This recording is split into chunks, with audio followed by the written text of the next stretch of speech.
Bonjour Emmanuel, bonjour à tous, bienvenue sur Les Nouveaux Chemins.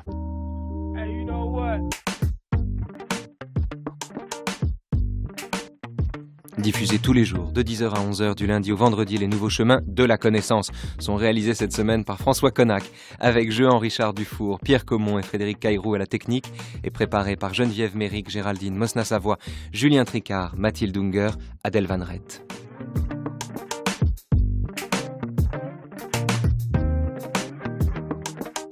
Adèle que vous retrouverez tout à l'heure à 10h50 pour la suite d'une discussion passionnante et passionnée avec Henri Atlan.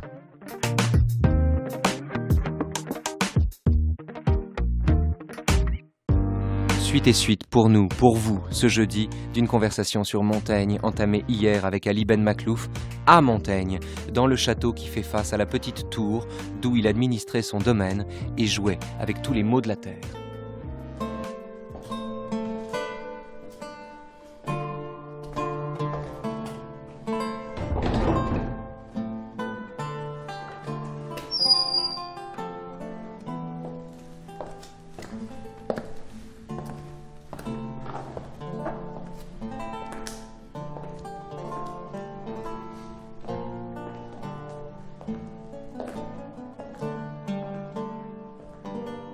Trois d'entre eux, ignorant combien coûtera un jour à leur quiétude et à leur bonheur la connaissance des corruptions de ce côté-ci de l'océan, et que de cette fréquentation naîtra leur ruine, comme je présuppose qu'elle est déjà avancée, bien malheureux qu'ils sont de s'être laissés tromper par le désir de la nouveauté et d'avoir quitté la douceur de leur ciel pour venir voir le nôtre, se trouvèrent à Rouen au moment où le feu roi Charles IX y était. Le roi leur parla longtemps. On leur fit voir nos manières, notre faste, l'aspect extérieur d'une belle ville. Après cela, quelqu'un leur demanda ce qu'ils en pensaient et voulut savoir d'eux ce qu'ils avaient trouvé de plus surprenant. Ils répondirent trois choses, dont j'ai oublié la troisième et j'en suis bien marri, mais j'en ai encore deux en mémoire. Ils dirent qu'ils trouvaient en premier lieu fort étrange que tant d'hommes grands, portant la barbe, forts et armés, qui étaient autour du roi, il est vraisemblable qu'il parlait des Suisses de sa garde, consentissent à obéir à un enfant, et qu'on ne choisit pas plutôt l'un d'entre eux pour commander.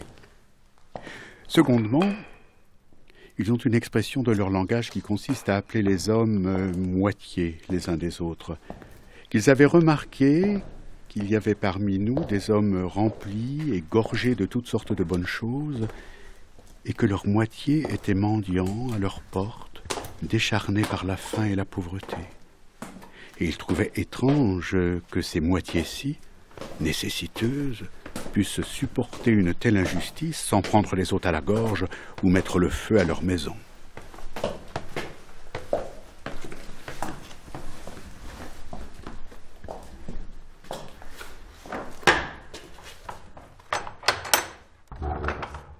J'ai dit hier à Ali Ben Maklouf qu'on repartirait aujourd'hui des cannibales. C'est chose faite. On est dans le chapitre 31 du livre 1 des essais, un chapitre resté à juste titre très fameux, dont la postérité est considérable et dont les problèmes qu'il pose sont véritablement, comme on dit communément, toujours actuels.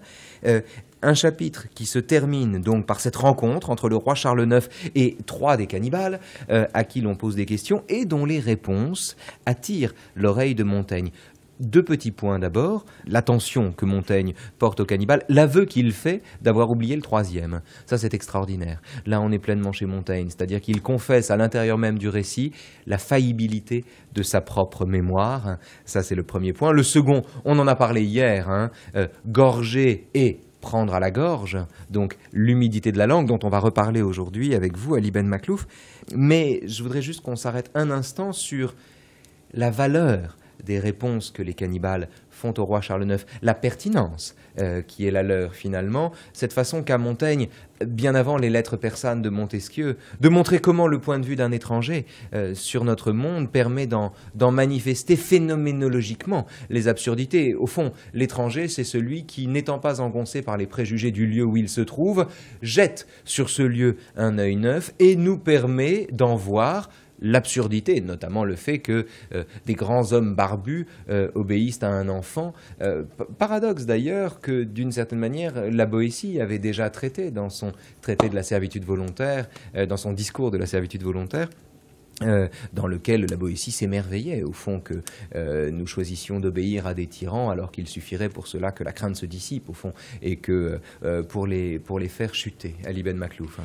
Oui, alors étranger, étrange, ces étrangers trouvent étrange, voilà encore un point important sur la reprise d'un mot pour en donner la pondération, pour en donner non pas le sens, mais l'excès de sens par rapport au sens ordinaire de sa première occurrence. Il trouve étrange, et effectivement Montaigne, certains ont dit oui, il a oublié la troisième chose, ou bien il l'a censuré, tellement ce n'était pas susceptible d'être dit. Peut-être l'a-t-il censuré. Mais aussi, ce qui est extraordinaire, c'est qu'il avait, comme il dit si bien, un truchement pour se faire comprendre, et qu'il était en train de surveiller sur la langue de la personne qui traduisait pour lui. Et il disait finalement la conversation, je ne pouvais pas la maintenir longtemps parce que j'avais finalement un mauvais truchement. Et donc c'est aussi cette idée qu'on est dans l'incompréhension structurelle de l'autre qui ne parle pas sa langue et qui vient d'ailleurs, et que cette incompréhension structurelle devrait être un élément, un facteur de composition, dans tous les sens du terme, de composition avec cet autre. Ne pas projeter sur lui ses propres pensées, ne pas l'assimiler comme on assimile une nourriture, et l'entendre dans cette mécompréhension, incompréhension, parce que, effectivement, même dans le malentendu de ce que je comprends de ce qu'il me dit, je mesure la distance nécessaire que moi-même je dois avoir face aux choses que je pense comprendre tous les jours. On comprend à quel point également Nietzsche et l'héritier de Montaigne, bien des occurrences cette semaine, témoignent de la postérité de Montaigne dans d'autres pensées. Chez Nietzsche, dans le gai savoir, la connaissance, le modèle cartésien de la connaissance, l'application d'un concept à un objet, qui fait de l'objet finalement le cas particulier d'un concept et qui permet de connaître ce que nous ne connaissons pas encore, Nietzsche le compare à la digestion, en expliquant que la connaissance est une crainte de l'inconnu et le symptôme, le goût de connaître de cette manière, et le symptôme d'une crainte de l'inconnu. Il assimile la connaissance à la digestion qui, par des procédures que nous connaissons tous, réduit de l'inconnu, l'aliment non connu, à ce qui est déjà connu et dont l'odeur, quand c'est la nôtre d'ailleurs, devrait nous choquer encore plus, alors que ça n'est pas le cas, que l'odeur des ordures d'autrui. L'essentiel est ici de concevoir, par-delà le discours de Montaigne sur les excréments qui est très important chez lui, de comprendre à quel point l'acte de connaître est en lui-même altérophobe, et à quel point Montaigne fait valoir une façon de connaître qui ménage l'altérité de l'autre. Oui, tout à fait. Et puis, vous me faites penser sur ce rapport de la connaissance à la nourriture, au passage où il compare notre instruction, qui pour lui signifie institution, de l'institution des enfants, comment on les institue dans le savoir, comment on les éduque. Il compare précisément la manière que nous avons de transformer, j'allais dire de métaboliser ce que nous entendons et ce que nous apprenons dans ce qui devient nôtre, non pas ce qui est le moi, mais ce qui est le mien. Et dit-il, eh bien c'est comme le miel de l'abeille, le thym et la marjolaine qu'elles ont butiné n'a rien à voir avec le miel auquel elles sont parvenues. Il y a une métamorphose de ce que nous apprenons, et il faut précisément accepter cette métamorphose, de ne pas avoir cette idée de se dire « mais d'où me vient cette connaissance ?» et la donnée originelle, parce que de toute façon, elle a été beaucoup transformée, et par la traduction, comme dans le cas du truchement avec les indigènes, et en général, dans l'éducation. Nous ne cessons de métamorphoser, de transformer et de digérer, comme vous dites, ce que nous apprenons, et c'est ce qui nous fait vivre. Et c'est cette façon qu'il a eu de, vous disiez Nietzsche, cette façon qu'il a institué le savoir comme non seulement mode de vie, mais le vécu dans toute sa consistance et sa métamorphose au jour le jour. Je ne suis pas celui d'hier, j'ai entendu des choses depuis hier, je suis transformé, je fais avec cette transformation et je suis en quelque sorte l'abeille qui a butiné et qui a métamorphosé, et j'essaye d'en faire mon miel autant que possible. De sorte qu'il y a une bonne et une mauvaise transformation, il y a le fait d'épouser le mouvement transformant de notre existence, qui fait qu'on n'est pas le même de la veille et le lendemain, selon qu'il pleut, selon qu'il fait beau, au fond la déconstruction montagnenne de l'identité personnelle. Mais il y a également la réduction de l'autre au nôtre, et on retrouve la thématique de l'humidité de la langue qui permet chez Montaigne d'exprimer cette conjuration de l'altérité ou de la différence qui est à l'œuvre et dans le langage, et dans nos coutumes, et dans la façon que nous avons, en France comme ailleurs, de prendre nos désirs pour des réalités, et par conséquent de conformer le monde à notre désir, plutôt que de prendre la réalité pour notre désir, et donc de nous y soumettre. Exactement, et vous savez ce passage de la fin de l'apologie de Raymond Sebon, où il insiste sur ce que l'on a appelé le mobilisme ou le caractère héraclitéen de sa philosophie. Nous n'avons pas communication à l'être, nous ne sommes pas dans la stabilité de l'être, l'être qui ne change pas, l'être entité identique à elle-même, n'est précisément quelque chose à quoi nous ne pouvons pas prétendre à participer, à communiquer d'aucune façon. Nous n'avons pas communication à l'être. Nous n'avons aucune participation à l'être. Il le met entre guillemets. Nous n'avons aucune participation à l'être, parce que toute nature humaine est toujours à mi-chemin entre la naissance et la mort, ne donnant d'elle-même qu'une image obscure et voilée et une opinion incertaine et faible. Et si par hasard vous mettez votre pensée à essayer de saisir son essence, ce ne sera ni plus ni moins que si quelqu'un voulait prendre une poignée d'eau, car plus il serrera et pressera ce qui, de par sa nature, coule partout, plus il perdra ce qu'il voulait tenir et empoigner. Ainsi, toute chose étant soumise à l'obligation de passer d'un changement à un autre, la raison, cherchant en elle une stabilité réelle, se trouve déçue, ne pouvant rien appréhender de stable et de permanent parce que tout, ou est en train de venir à l'existence, mais n'existe pas encore tout à fait, ou commence à mourir avant d'être né.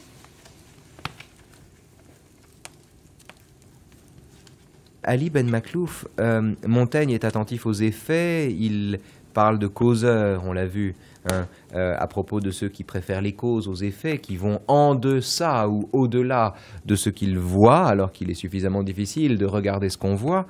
Mais dans le même temps, est-ce qu'on peut se servir de Montaigne pour comprendre ceci, à savoir que la cause de cette tendance du langage, par exemple, à réifier les choses, à les unifier, à les métaboliser, à les adifférencialiser, c'est-à-dire à les réduire au même, à les identifier au fond, est-ce que la cause ne vient pas du fait qu'intuitivement, les hommes savent tous qu'au fond ils n'ont pas communication à l'être ou qu'ils ne participent pas de l'être? Est-ce qu'en définitive, les hommes seraient si unificateurs dans leur démarche et dans leur langage, si méconnaissants de l'altérité, s'ils savaient, s'ils ignoraient plus exactement le fait de l'altérité et que ce fait les constitue. Bref, est-ce que Montaigne permet de faire la généalogie de nos erreurs?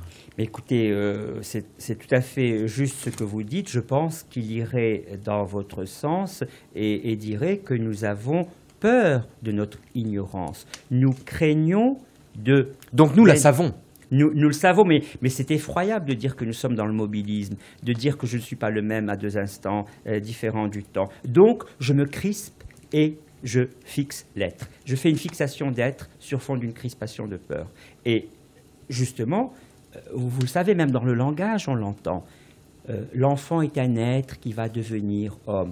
Montaigne dit non, non. Il y a le devenir avant l'être. Je deviens, et puis de temps en temps, j'ai des allures d'être au moment où j'ai peur, finalement, où je me crispe, où je raidis les choses. Mais le devenir précède l'être, et ce n'est pas l'être qui devient, c'est le devenir qui se sédimente ici ou là en être et se sclérose en se sédimentant. Donc, respectons ce devenir, mais il est très difficile, je suis d'accord avec vous, d'accompagner le devenir ce faisant, parce que de temps en temps, on veut précisément donner une forme, une allure de stabilité à ce devenir que nous appelons être, mais nous n'avons pas communication à l'être véritable, Dieu seul est précisément hors devenir, hors mutation. Il est pris dans l'immutabilité divine seule et pas précisément tous les autres êtres, quels qu'ils soient, des trois règnes que nous connaissons. C'est ici que l'on comprend à Ibn Maklouf à quel point Montaigne, et comme Pascal à sa suite, est profondément philosophe,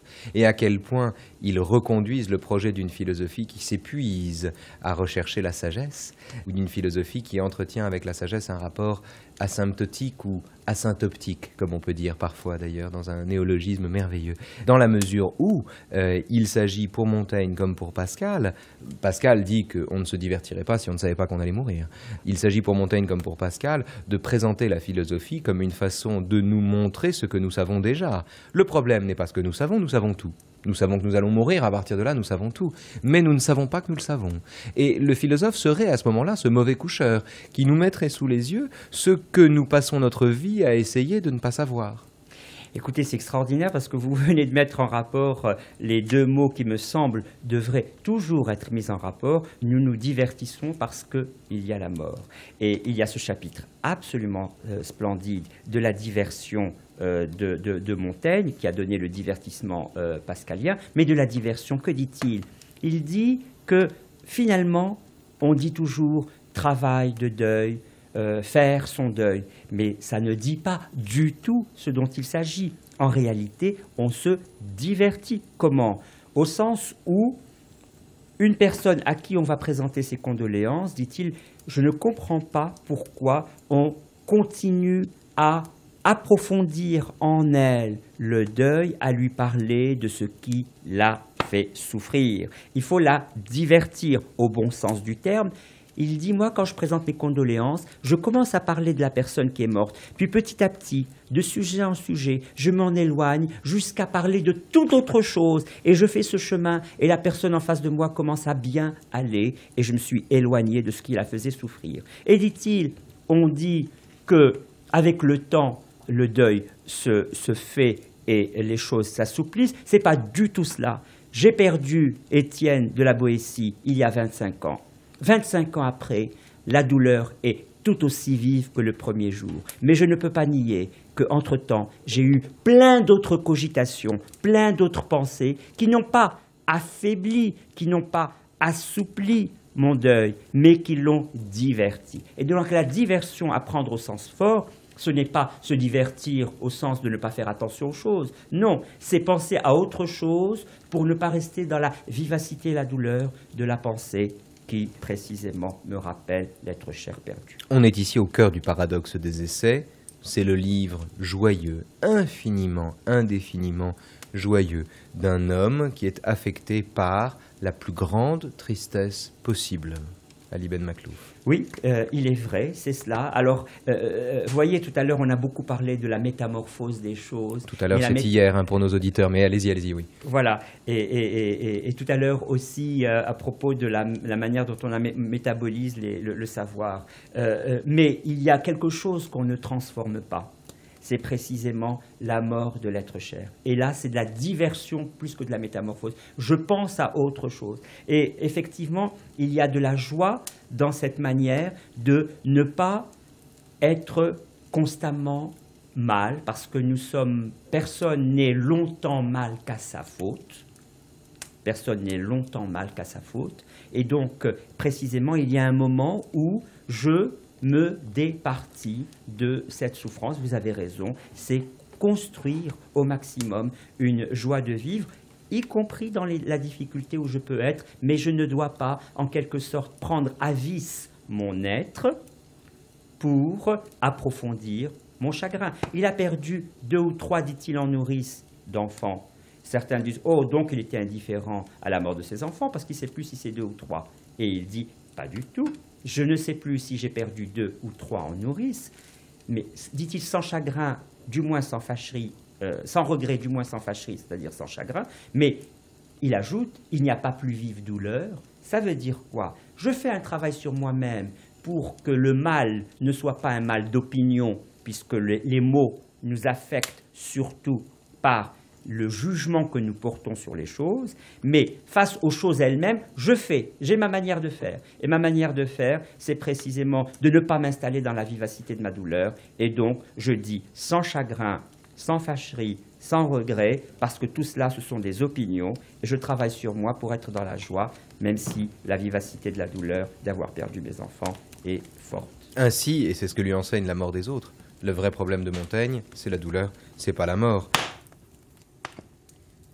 Violerons-nous la loi générale de la nature qui se voit dans tout ce qui est vivant sous le ciel et qui consiste à trembler sous la douleur?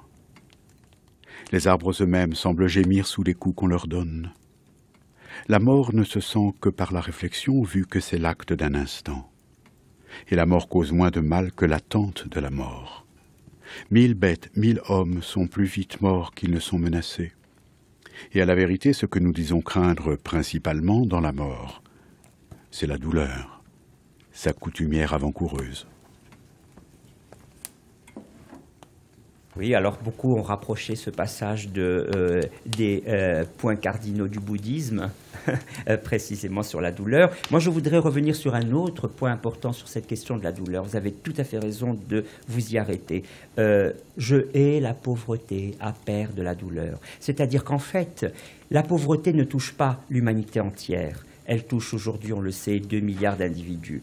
Elle touche une partie de l'humanité. Mais il y a quelque chose que l'humanité partage tout entière, c'est la douleur. Tout le monde a mal à un moment ou à un autre. Mais si nous prenons le critère de la douleur pour pouvoir rejeter la pauvreté comme on rejette la douleur, eh bien, on aura fait un grand pas pour la réduction de la pauvreté. Je hais la pauvreté à pair de la douleur, à parité avec la douleur, parce que la douleur, c'est l'expression que l'humanité entière a à un moment ou à un autre. Qu'elle prenne cela pour base pour réduire les autres maux comme la pauvreté. On trouve ici, on en parlait d'ailleurs avec Frédéric Brahamy, on trouve ici une autre postérité montagnenne, et c'est Rousseau, cette fois-ci.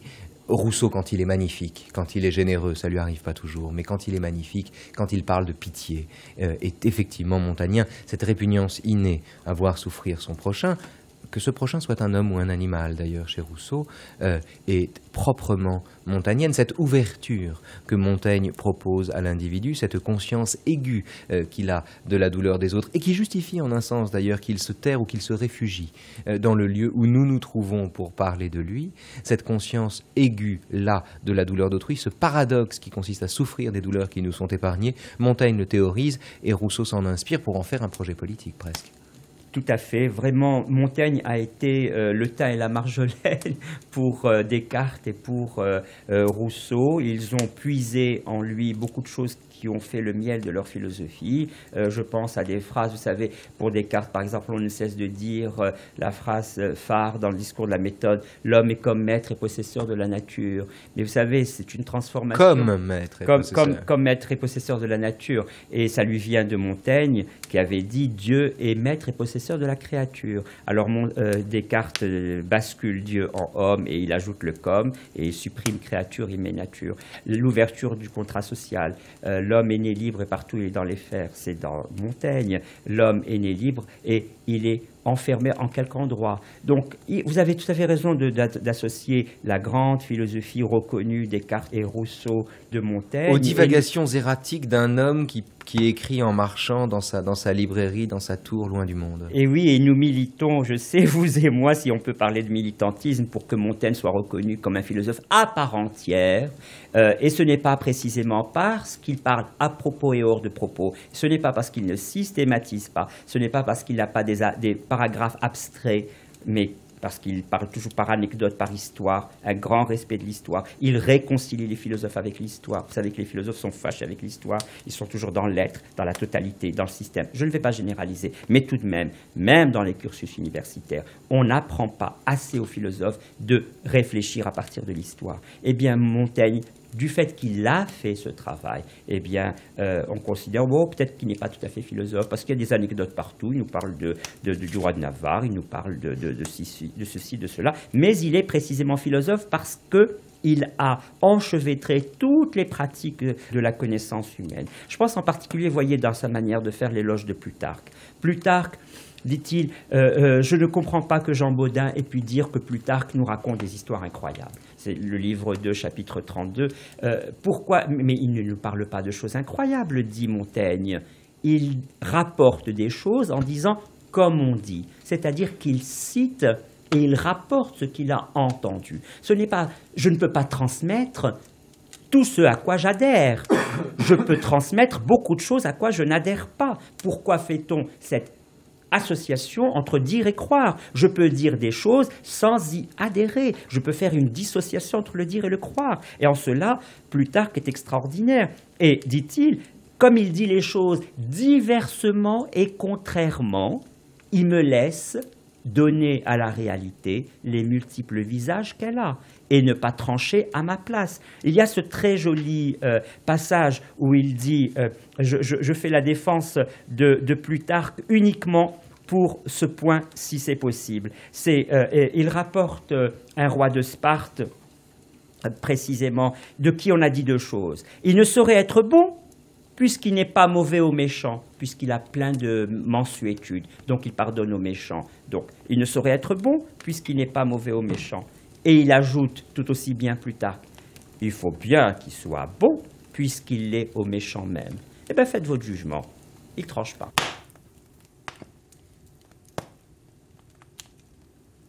Jean Bodin est un bon auteur de notre temps et accompagné de beaucoup plus de jugement que la foule des écrivailleurs de son siècle. Et il mérite qu'on le juge et qu'on le regarde attentivement.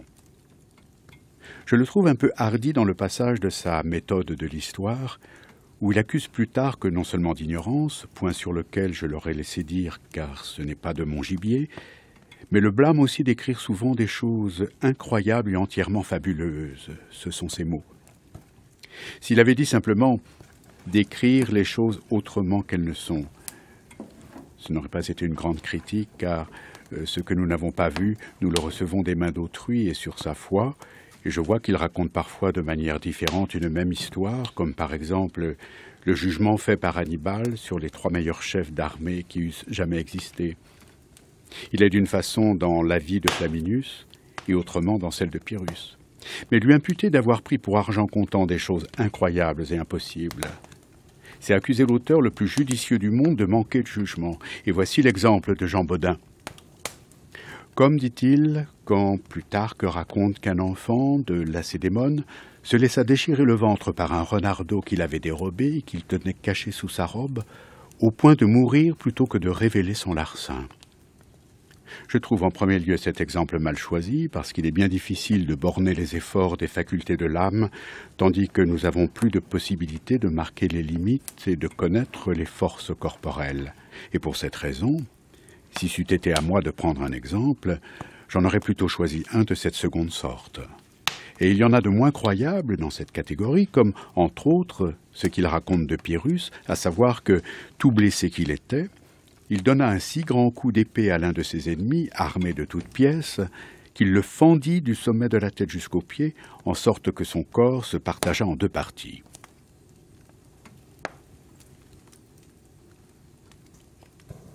On est ici exemplairement, qu'on me pardonne cet adverbe monstrueux, on est ici exemplairement dans la façon dont Montaigne lit les historiens, lit les auteurs, et dans le fait également que Montaigne, philosophe, psychanalyste, historien, écrivain, est la figure avant l'heure et en avance sur le XXIe siècle d'une pluridisciplinarité mise véritablement au service de la connaissance. Tout à fait. Vous savez, aujourd'hui, on ne cesse de dire que la connaissance est une transgression, au sens où elle transgresse toujours les limites de ce que je crois, de ce que je crois être possible, etc. Montaigne le dit très bien, cessons de penser que le possible et l'impossible sont normés par ce qui est croyable ou incroyable. Le possible et l'impossible, c'est un peu ce que disait la reine à Alice dans les Lewis Carroll, les aventures d'Alice au Pays des Merveilles. À un certain moment, Alice dit « Mais c'est impossible !» Et la reine lui dit « Mais je vois que vous ne vous êtes pas assez exercé. »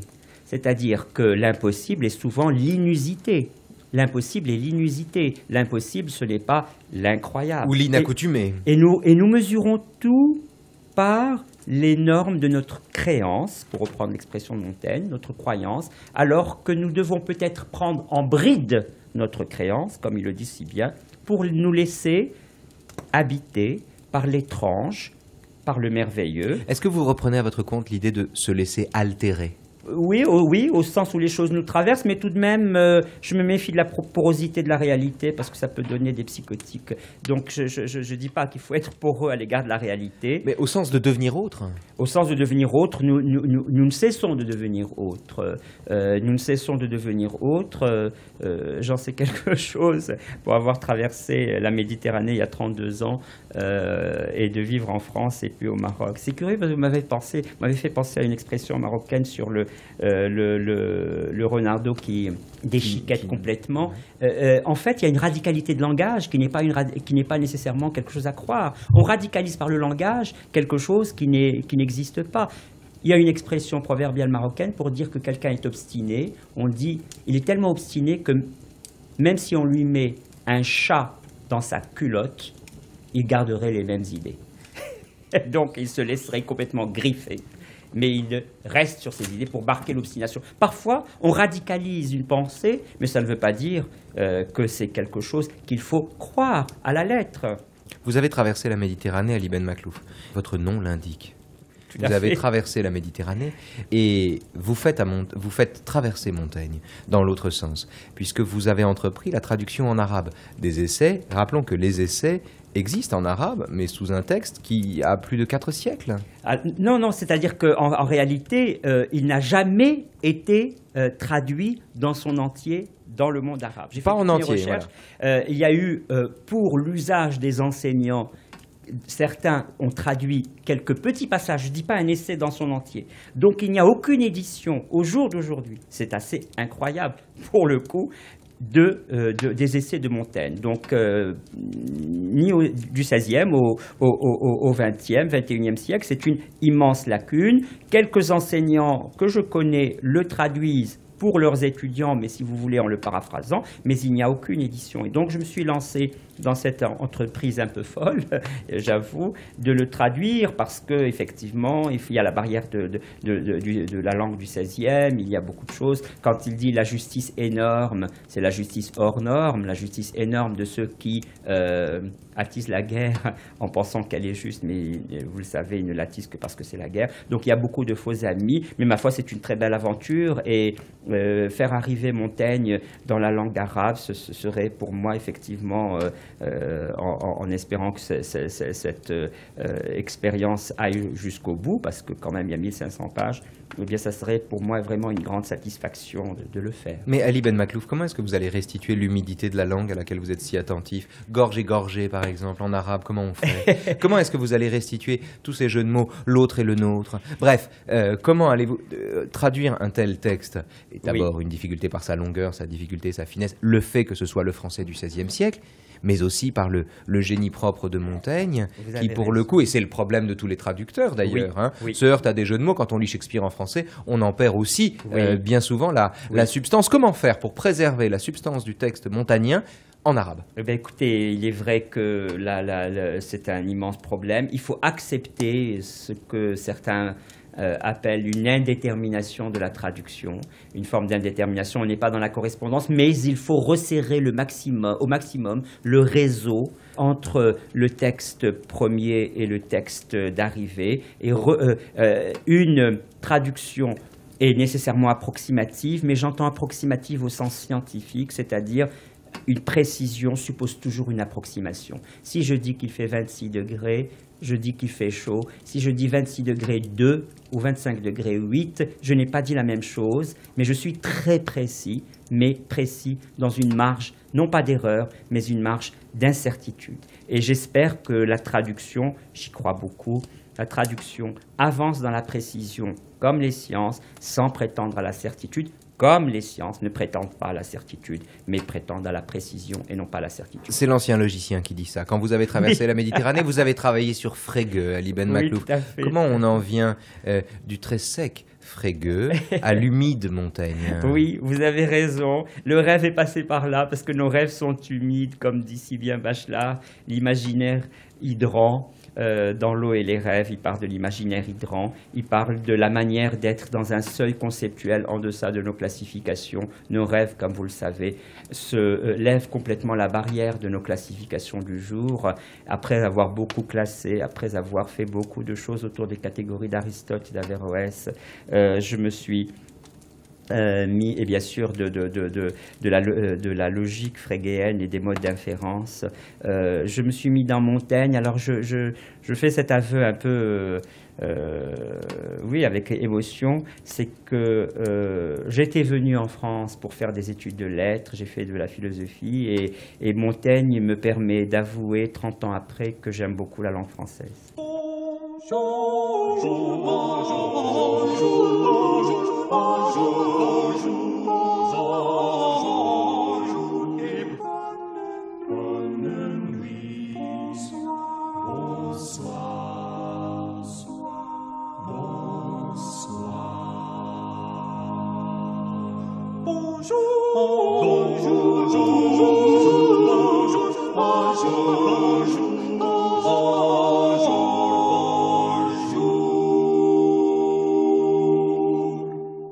Je voudrais qu'on entende un texte, Ali Ben Makhlouf, de Montaigne, extrait de ce chapitre étonnant sur des vers de Virgile, qui est un des chapitres les plus longs des essais d'ailleurs.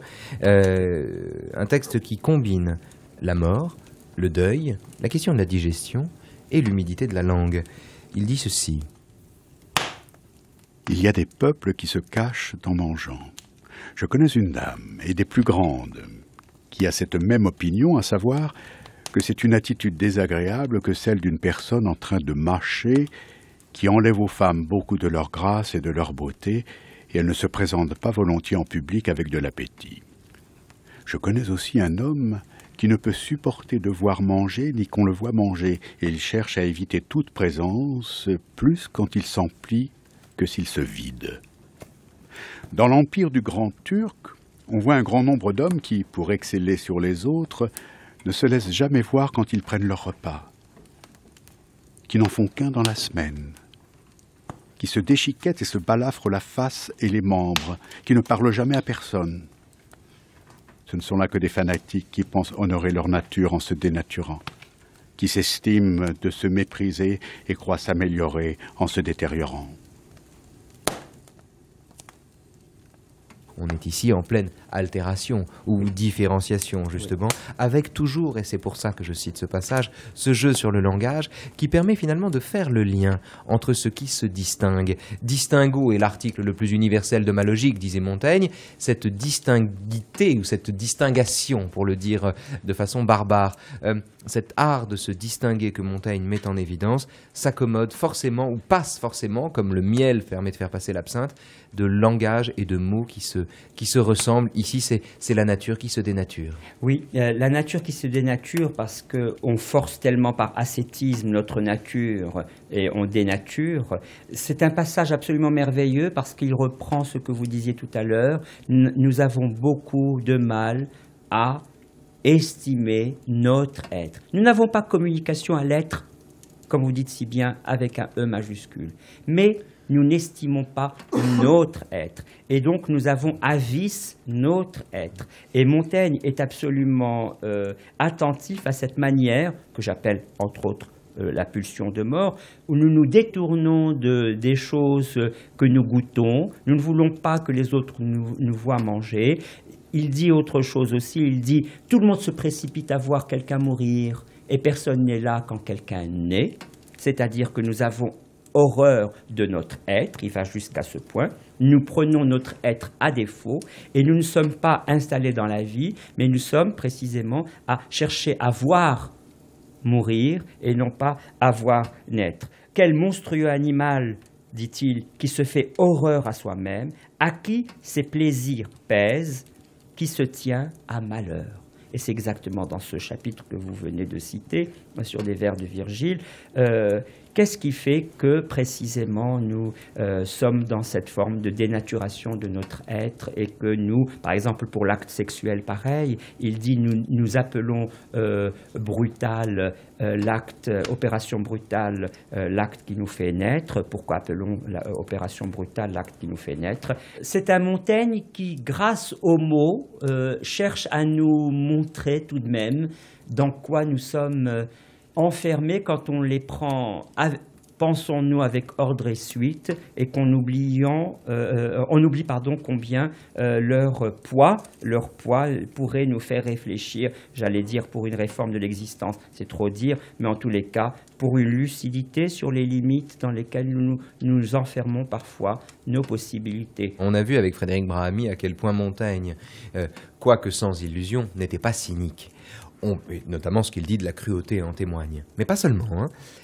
On sait également qu'avec Montaigne, on est sceptique, on est relativiste, on regarde le monde, on est attentif au monde, et pourtant, on n'est pas dans la suspension du jugement. Sur l'acte sexuel, Montaigne, effectivement, s'en prend à ceux qui le dissimulent, ou plus exactement, se moque de ceux qui le dissimulent comme un secret de polichinelle universellement caché sous nos vêtements et le goût que nous avons de la civilité, alors que nous avons tous des moments dans l'existence où nous grognons comme des animaux, comme des bêtes, et qu'en somme, et c'est là que Montaigne est encore plus subtil que ce qu'on pourrait en dire, Montaigne dit « nous grognons comme des animaux, nous nous tenons mal, etc. etc. » Ou plus exactement, quand j'imagine toute personne qui se flatte d'être sage en train d'accomplir cet acte, je le trouve bien arrogant de se présenter comme un sage. Montaigne a beau montrer ce que nous nous cachons, et a beau ne pas donner le sentiment finalement que tout... Enfin, il a beau donner le sentiment que tout est sous notre regard, Montaigne n'en juge pas moins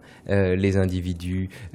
Quand il parle de l'acte sexuel, il dit, bien sûr, nous sommes ridicules de nous le cacher à nous-mêmes, mais enfin, nous sommes ridicules quand nous l'accomplissons aussi.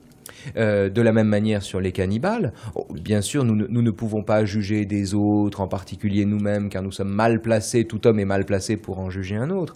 Mais dans le même temps, Montaigne se permet de dire qu'il lui semble moins absurde de brûler quelqu'un pour le manger que de le brûler parce qu'il n'a pas la même religion. Il y a chez Montaigne une persistance du jugement. C'est comme si cet amour qu'il avait du réel, dans ses détails, lui donnait malgré tout les moyens de formuler des jugements, certes non pas au nom de valeurs universelles, mais au nom peut-être de son humeur ou de son impression. L'acte sexuel, c'est ridicule. Brûler quelqu'un, c'est mal. Il y a quand même chez Montaigne une persistance du jugement, un goût pour le jugement, Ali Ben Maklouf. Oui, vous avez tout à fait raison au sens où les raisonnements sont relativisés par les jugements. Tout est fait dans ce chapitre de l'institution des enfants sur l'éducation à l'idée qu'il faut précisément travailler le jugement au sens non pas de ce qui est jugé, mais au sens de la capacité à pouvoir juger. Vous savez la grande distinction médiévale entre les arts libéraux et les arts mécaniques. Les arts mécaniques, les arts de la main, les arts libéraux, grammaire, jurisprudence, tout ce qui est de l'ordre de l'esprit. Et il dit d'accord, on nous dit qu'il faut apprendre les arts libéraux, on oublie de nous donner l'art d'être libre. Et donc là encore un jeu de mots et l'humidité de la langue entre libéraux et libres. L'art d'être libre, c'est quoi? Alors, par rapport à ce que vous avez dit, peut-être qu'une distinction s'impose entre la conscience et l'esprit. L'esprit est toujours à faire le cheval échappé, à échafauder 1000 raisons, 1000 songes qu'il prend pour des raisons. Et donc, il faut toujours le tenir en bride au maximum. En revanche, la conscience est une voie. Et effectivement, ce que vous dites sur la cruauté, ce que vous dites sur brûler ou ne pas brûler, etc., c'est la conscience qui me dit de ne pas faire certaines choses. Et il y a ce passage dans le chapitre 16 du livre 2, « Toute personne d'honneur choisit de perdre son honneur que sa conscience. » Encore l'humidité de la langue. Toute personne d'honneur, c'est vrai qu'on met honneur à personne, et toute personne d'honneur, toute personne, on va dire, estimable, choisit de perdre son honneur que sa conscience. La conscience reste précisément un élément de voix, de cri, dira plus tard Rousseau, le cri de la conscience, qui fait que, justement, le devoir, le désir, l'intention sont essentiels et l'honneur peut n'être que l'écorce. La conscience, il n'y renonce pas, même s'il est très critique, comme vous l'avez souligné, à l'égard des échafaudages de l'esprit. Non seulement il n'y renonce pas, mais il y parvient au terme d'une critique des valeurs absolues qui nous permettent commodément d'avoir une conscience, de la sortir de son tiroir, de voir ce qu'elle nous indique et d'en appliquer les préceptes. Non seulement il n'y renonce pas, mais il la retrouve au terme d'une critique radicale et sans pitié de la façon commode que nous avons de brandir des valeurs absolues. il retrouve l'idée d'une conscience, un peu comme Aristote retrouve l'idée d'une prudence, à partir de l'abjuration de ces valeurs absolues qui ont le mérite, l'insigne mérite, de nous permettre d'avoir une conscience sans réfléchir à elle. En d'autres termes, non seulement il n'y renonce pas, mais il la fonde, Ali Ben Makhlouf. Il la fonde sur elle-même. Oui, tout à fait.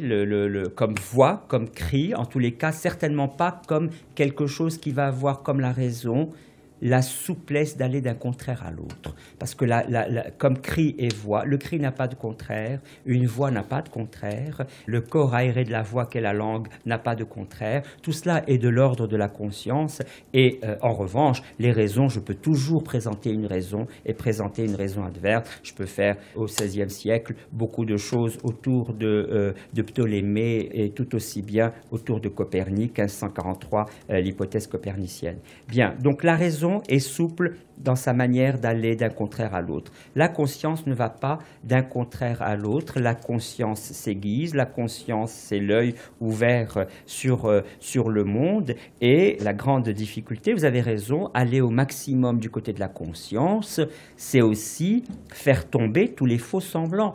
Un des grands faux semblants, tout de même au XVIe siècle, pour lui, c'est les dévots qui pensent qu'ils sont quittes de leur devoir une fois qu'ils ont accompli leur prière, alors qu'ils n'ont aucune conscience, parce que la prière ne donne pas par elle-même la conscience. C'est un passage où il insiste sur ce point, où on dit « Personne n'est dupe des prières des dévots », parce qu'en réalité, ce ne sont pas les prières qui vont fortifier ma conscience. Alors, qu'est-ce qui va fortifier ma conscience? Eh bien, cherchez, trouvez, regardez le monde autour de vous et soyez sensibles, précisément, je le dis, aux injustices pour les écarter. Je hais la pauvreté à perdre de la douleur. C'est tout de même des choses qui viennent, cette haine de la pauvreté à perdre de la douleur, elle vient de la conscience. Elle ne peut pas venir de la raison. Vous avez des gens très raisonnables, très cyniques, insensibles à la pauvreté, insensibles à la douleur des autres, qui peuvent échafauder 1000 mondes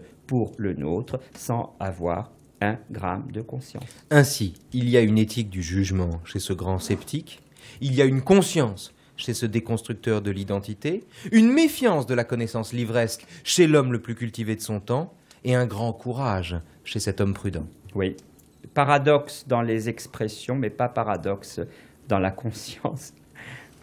Le paradoxe étant ici formalisé dans le dernier chapitre des Essais, qui est peut-être aussi, c'est mon avis, ça n'engage que moi, le plus beau. Chapitre sur l'expérience, le chapitre dans lequel il dit notamment « La ressemblance ne fait pas autant un que la différence ne fait autre. La nature s'est imposée l'obligation de ne rien faire autre qui ne fût dissemblable. J'aurais tendance, Ali Ben Makhlouf, dites-moi si j'ai raison ou tort, de finalement mettre cette phrase en tête des essais, au fond. La ressemblance ne fait pas tant un comme la différence fait autre. Distinguo, c'est le mot de ma logique, je distingue. Le mot de Shakespeare, tout aussi bien, je leur enseignerai les différences. On n'a jamais assez fait de distinguer, de différencier. Il prête à Socrate le fait qu'il reconnaissait les œufs que pondaient les poules autour de lui comme les œufs appartenant à celle-ci et pas à celle-là, alors qu'ils semblaient avoir la même forme. Méfions-nous des similitudes, méfions-nous même des exemples, parce qu'on dit toujours qu'un exemple illustre, alors qu'en fait un exemple parle pour lui-même.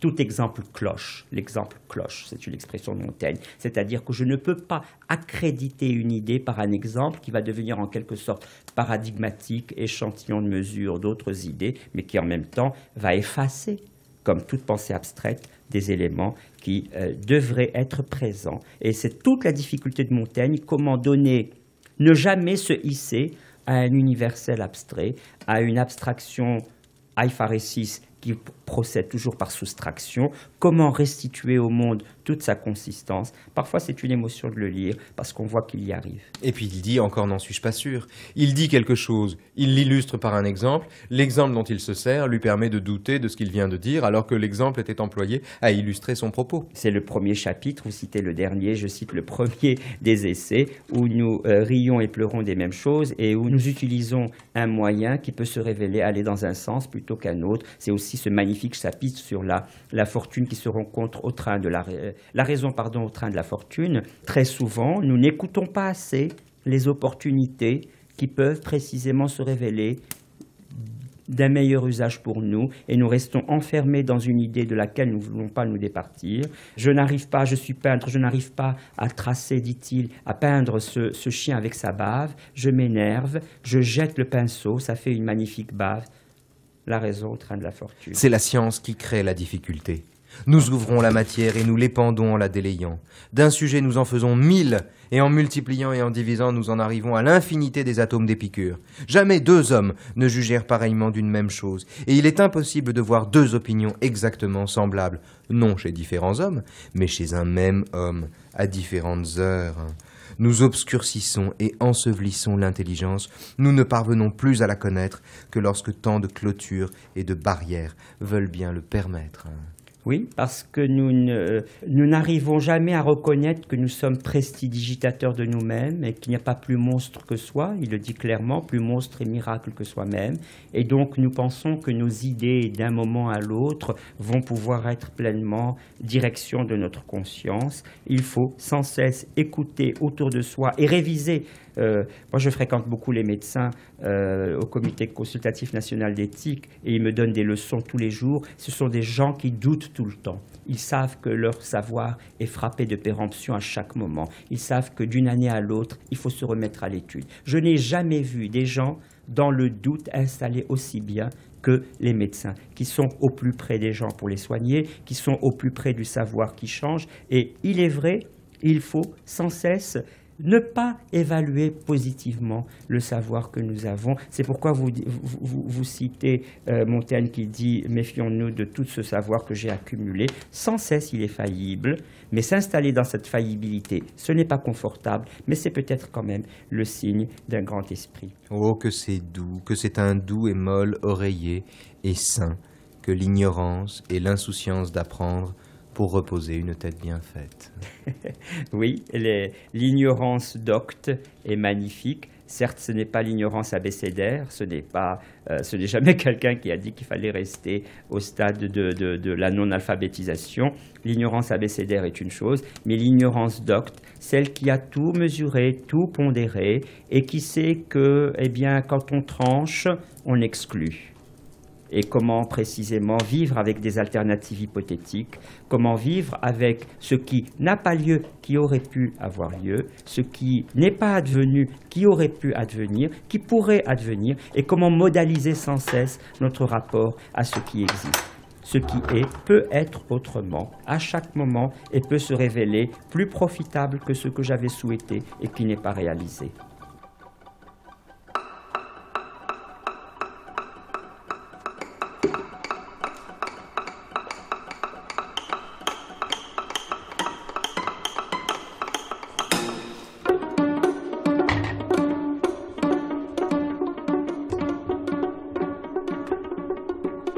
10h50 peut-être sur France Culture. On retrouve tout de suite le journal des Nouveaux Chemins avec Adèle Van Rett. Bonjour Adèle. Bonjour Raphaël, bonjour à tous. Suite aujourd'hui de notre semaine d'entretien avec Henri Atlan, médecin, biologiste et philosophe qui nous fait voir le vivant d'un nouvel œil avec le microscope du biologiste et le langage du philosophe. Aujourd'hui, 4e épisode, comment peut-on être spinoziste et croire au hasard ?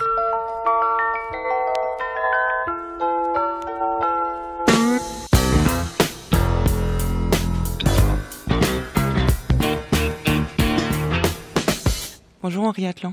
Bonjour. On a vu hier comment Spinoza pouvait nous aider à éclairer le mode de fonctionnement de l'auto-organisation à une échelle non plus seulement biologique, mais également proprement humaine, notamment dans la relation du corps et de l'esprit, puisque le monisme spinoziste, c'est-à-dire le fait de considérer que le corps et l'esprit ne sont qu'une seule et même chose, qu'il n'y a pas l'esprit d'un côté et le corps de l'autre, comme le pensait Descartes, permettait de dissoudre des problèmes ou de montrer que le problème de l'interaction entre l'esprit et le corps était en réalité un faux problème, puisque à partir du moment où on admet que l'action elle-même ne succède pas forcément à une intention, une décision préalable, mais que les deux s'accompagnent mutuellement, alors cela dissout le problème effectivement de l'interaction entre une cause qui serait l'esprit et l'action engendrée sur le corps.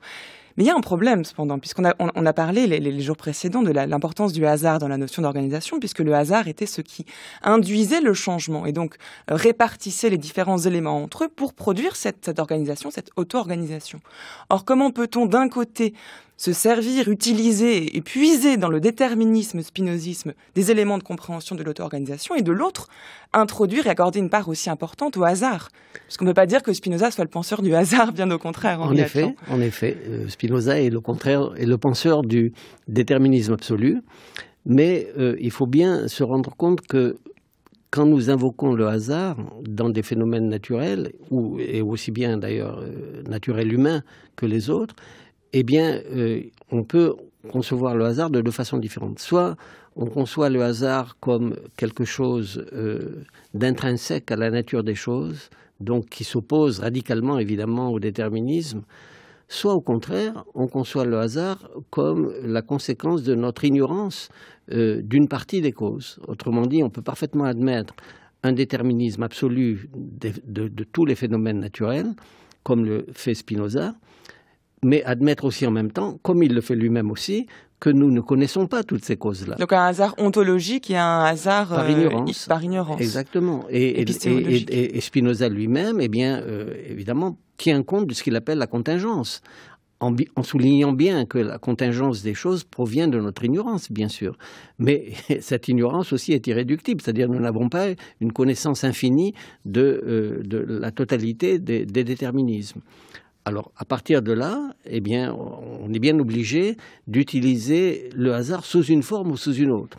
Et évidemment, d'un point de vue scientifique, c'est plus satisfaisant d'utiliser le hasard autant que possible sous une forme quantifiée, d'où le calcul des probabilités, les statistiques.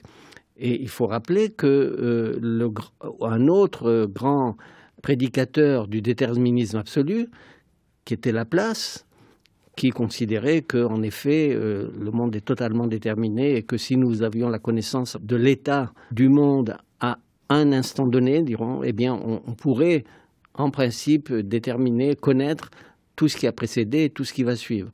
Mais cette hypothèse de Laplace, qui est donc l'hypothèse du déterminisme absolu, il se trouve qu'il l'introduit, lui, dans la préface d'un traité de calcul des probabilités. C'est-à-dire que Laplace lui-même, en réalité, savait parfaitement que cette hypothèse-là était était non réalisable et qu'on avait bien besoin d'utiliser le calcul des probabilités pour traiter justement ce hasard par ignorance.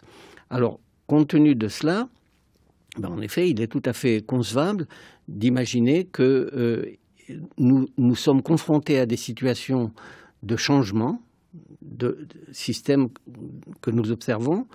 Et ces changements, eh bien, ils peuvent être le produit pas seulement du hasard, mais aussi du déterminisme.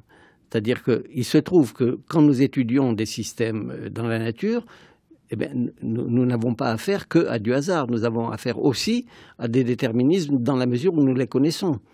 Et il y a un certain nombre de lois de la nature qui sont des lois déterministes, qui nous permettent d'écrire des équations et de prédire l'évolution déterministe des systèmes que nous observons. Oui, mais là, il faut distinguer deux niveaux. Il y a la nature, saisie sous son sens ontologique. Il y a la science qui essaye de comprendre la nature et qui plaque sur elle-même ses concepts, ses manières d'expliquer. En effet. Alors, ces concepts que la science développe pour essayer de comprendre la nature, eh bien, certains d'entre eux sont déterministes. Et quand ça ne marche pas, eh ben on fait appel à des concepts probabilistes. Oui, donc est-ce que le hasard serait uniquement, quand on parle de hasard, on nomme ce que l'on ne peut pas, ce dont on ne saisit pas le degré de détermination en réalité. Exactement, mais le modèle par excellence du hasard, c'est quoi? C'est le jet de dés. Et ce jet de dés, d'ailleurs, on le retrouve à tous les niveaux de la physique. Oui, si on avait un savoir omniscient, on saurait exactement quels sont les chiffres qui vont sortir d'un jet de dés. Parce que le jet de dés est un phénomène totalement déterminé. Mais nous ne connaissons pas l'ensemble des causes, c'est-à-dire la vitesse du vent, la hauteur à laquelle il est jeté, à partir de quelle face il va être jeté, l'agitation du poignet ou de la boîte dans laquelle on l'agite avant de le jeter, etc.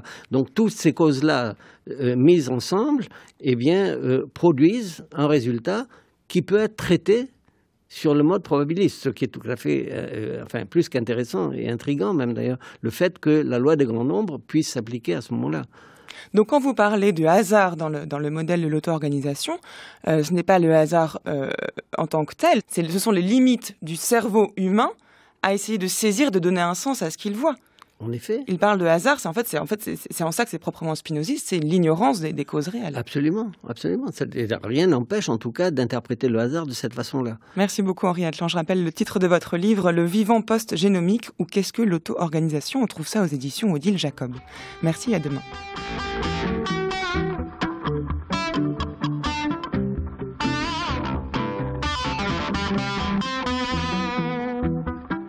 Merci Adèle, merci à tous. C'est la fin des Nouveaux Chemins pour aujourd'hui. On se retrouve demain comme tous les jours de 10h à 11h pour la suite et la fin déjà de ces promenades labiles autour de Montaigne en compagnie demain de Bénédicte Boudou. On se retrouve aussi sur internet à la page des Nouveaux Chemins de la Connaissance où vous attendent l'écoute en ligne des émissions précédentes, les références de tous les travaux d'Ali Ben Maklouf sur Montaigne et le téléchargement des émissions de la semaine. À demain donc de 10h à 11h. Dans l'immédiat, dans un instant, vous avez rendez-vous avec Culture Monde et Florian Delorme.